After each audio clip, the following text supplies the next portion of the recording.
Happy New Year! Wait, if today is January the 1st, that means... No! Well, it's over. The best weather app ever made is finally gone for good. So here we are, at the eulogy for an app that brought in a revolution in weather forecasting. It's time to look back on what made it so great and why it's now dead.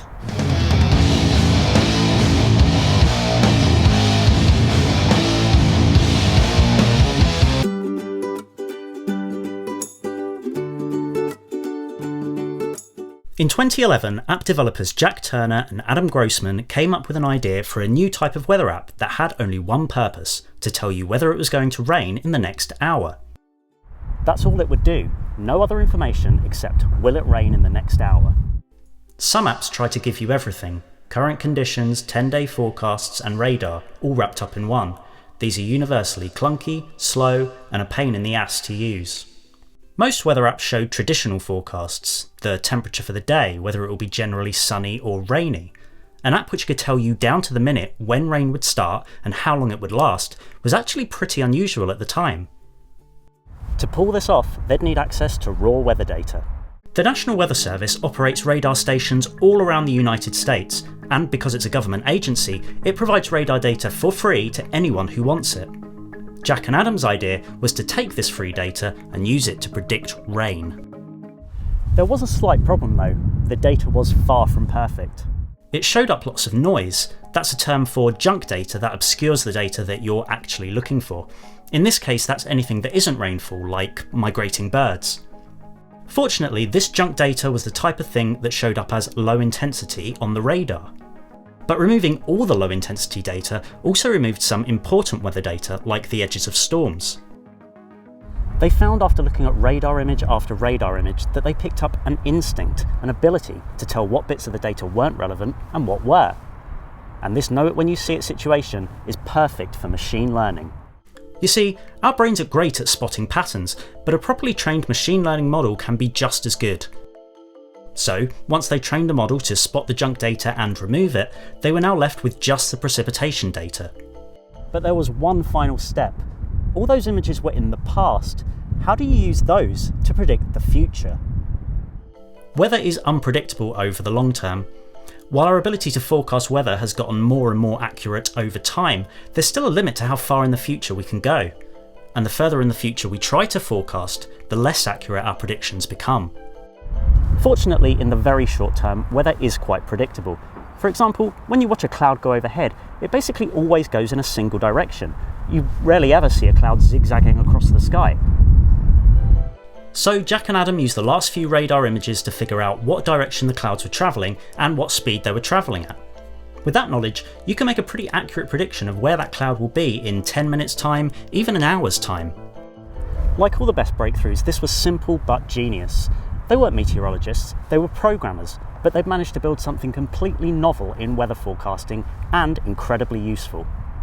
To get the funds to develop all this, they set up a Kickstarter on 26th of October 2011 with a modest $35,000 goal. A month later it was funded, and in April 2012 it was finally released onto the App Store. The app was an instant success, but they weren't done. They very quickly found out that people didn't like having to open a separate weather app to find out all the other weather data, like the current temperature. But their app and API was built around one specific thing: rainfall, so cramming in a bunch of different types of weather data was not going to be easy. They needed a rewrite. So in March 2013, they announced Forecast, a full weather data service. It predicted things like temperature using the same techniques they'd used for rain. In fact, it was so good that other weather apps eventually started licensing the forecast data.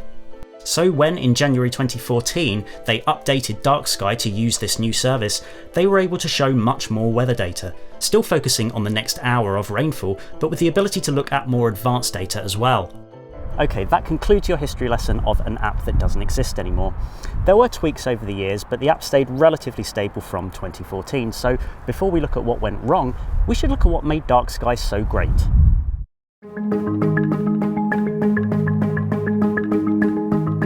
Of course, the main feature is that chart showing you how heavy upcoming rain will be, and the way it communicates that data is actually cleverer than you might think, because it not only communicates the intensity of rain, but how confident they are about it. You see that this graph is slightly wobbly? Well, the more wobbly the graph, the lower the probability of precipitation. It's a really intuitive way of communicating two pieces of data at once. Lots of weather apps had shown radar data on a map before, but none of them were this smooth. It was so satisfying to drag the slider across the timeline and watch the rain clouds glide across the country. They use machine learning to generate the frames in between the real radar images, which, as we'll see, is harder than it sounds. With the time machine, you could pick a date far in the future to get an idea of the average weather for that month, which was useful for things like planning future trips. You could also see the weather for any date in the past, which, less useful but still pretty cool. But my favourite dark sky feature was this one. It's something that every other weather app gets wrong, communicating how cloudy it is. Look at this bar. No icons of a sun, no animation of a cloud. A simple bar with different shades of grey indicating how cloudy it will be, different shades of blue indicating how rainy it will be. You can see instantly when it's going to rain and how hard, when it's going to be sunny and when it's going to be cloudy. It's so intuitive, and I'm begging every other weather app to copy this. But it's fine. Apple have already integrated dark sky into their own weather app. All those features are in there now.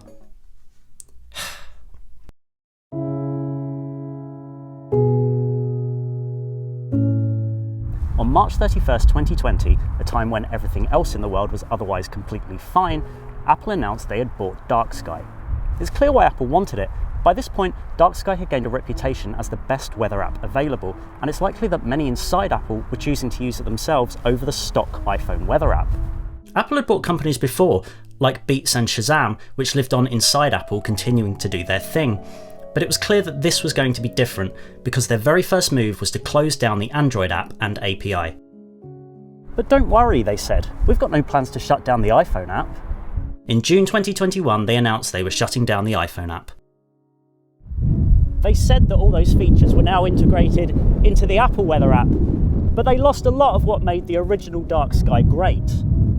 Remember that clever trick the developers used to show you both the rain intensity and probability with that wobbly graph? The Apple Weather one is just static, so it communicates less information. It does have the precipitation map, but it doesn't use machine learning to generate the in-between frames. Look at this cloud. You can tell it's supposed to be moving northwest, but the old position kind of fades out while the new position fades in, rather than the cloud itself actually moving. Here's how it looks on Dark Sky. So much smoother. Of course, Apple Weather doesn't have the time machine, and yes, it doesn't have the timeline, but actually, the way you access information about future days is just an awful experience. Here's an example. Let's say I'm going for a 5-mile walk tomorrow at 8 AM, so I need to figure out whether I need a waterproof coat, how many layers I should wear, and so on. Let's use Apple Weather to find out when it's going to rain tomorrow. So I need to scroll down to the 10-day forecast, select tomorrow's date, and here it is. Wow, that's a lot of rain. Oh no, wait, this is temperature. Why is it blue? That's confusing. I think I need to tap the drop down here, select precipitation, and there it is. 1 millimetre of rainfall at 8 AM to 10 AM. Is that a lot? It looks very low on this chart. But does that mean constant drizzle throughout, or a quick downpour? No idea. Let's go into Dark Sky and find out. So it looks like heavy rain around 8 AM and only light rain from about 10 AM. I don't mind a bit of light rain. I'll postpone my walk by a couple of hours so I don't get too drenched.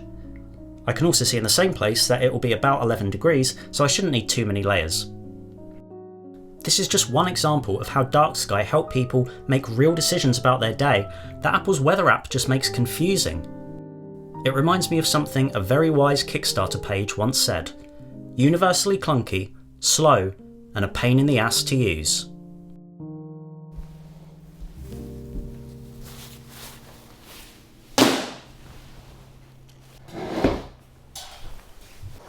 I wanted to make this video outside, but it was too windy. I have a theory that when people open a weather app, they aren't actually trying to answer the question, what is the weather? They want to know, what clothes should I wear outside? Do I need extra layers? Do I need a coat? Should I wear shorts or jeans? Or should I even go outside right now? If I really have to, should I take an umbrella? Should I tell my friend to meet me in a coffee shop instead of in the park? A weather app's main focus should be speeding up these decisions. To be clear, I'm not expecting to change anything, but I thought it was important to recognise an app that was so popular, so influential, yet doesn't even have its own Wikipedia page. And look, I'm sure all this will improve in time. The continuous advances in AI and machine learning are bound to bring about, if not another revolution in weather forecasting, then at least more incremental improvements.